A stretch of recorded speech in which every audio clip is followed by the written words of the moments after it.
This is National Native News. I'm Jill Freitas. Former U.S. Secretary of the Interior Deb Haaland came to Juneau last weekend as a stop on a tour of her new memoir, A Voice Like Mine. Haaland was the first Indigenous person to be appointed a cabinet secretary.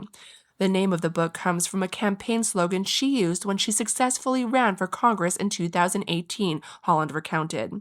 Her media consultant told her that Congress had never heard a voice like hers, and the phrase, a voice like mine, felt apt to Haaland. Here's Haaland speaking to a crowd at the Sea-Alaska Heritage Institute Clan House. We'd never had a Native woman in Congress. We had to wait 233 years to be represented in the U.S. House of Representatives. Haaland is Laguna Pueblo from New Mexico. The memoir includes many recipes based on traditional Puebloan foods. Haaland said that food has always been a part of her political organizing work. When I started organizing in Indian country, trying to get people registered and out to vote, I would ply them with green chili stew and bread so they would come to our events. And then we'd all, go early vote or something like that. Haaland is currently running for governor of New Mexico. She said she was inspired by Indigenous advocates who came before her, and she hopes there are more to follow. This book I dedicated for those who have never given up. We can't ever give up. You can't get tired and say, oh my God, we've been fighting this for 10 years. I'm done. I'm just going to, do something. I'm going to go watch TV. I don't know. We can't ever give up, because I don't think our ancestors ever gave up. A Voice Like Mine came out in June and is now available at local bookstores. This story was provided by KTOO's Yvonne Crumry.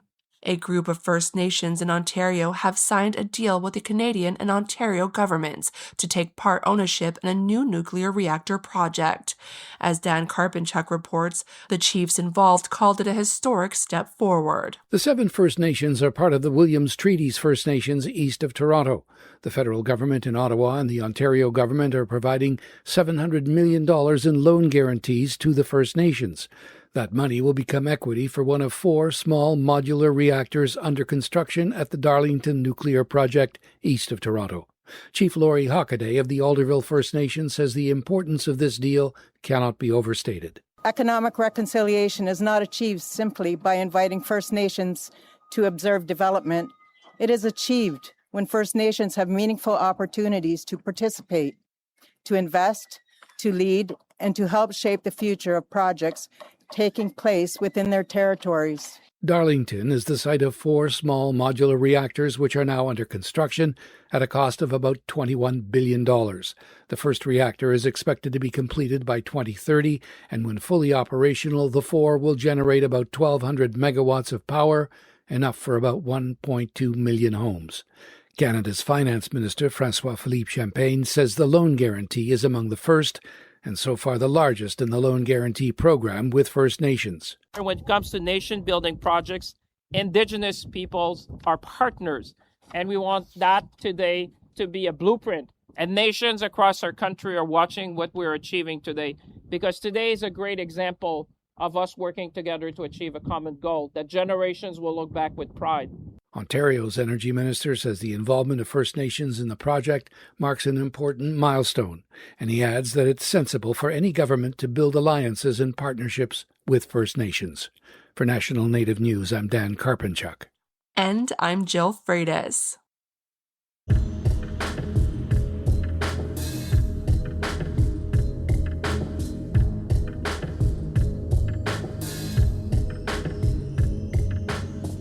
National Native News is produced by Koahnic Broadcast Corporation, with funding by the Corporation for Public Broadcasting. Support from Rodale, publisher of A Feather and a Fork, 125 Intertribal Dishes from an Indigenous Food Warrior by Crystal Wapipa, with Amy Page Condon, and a foreword by Tommy Orange, is now available for purchase wherever books are sold.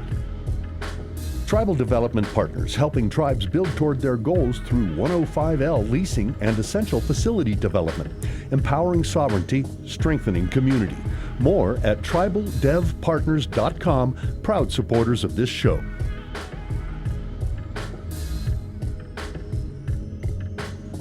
Native Voice One, the Native American Radio Network.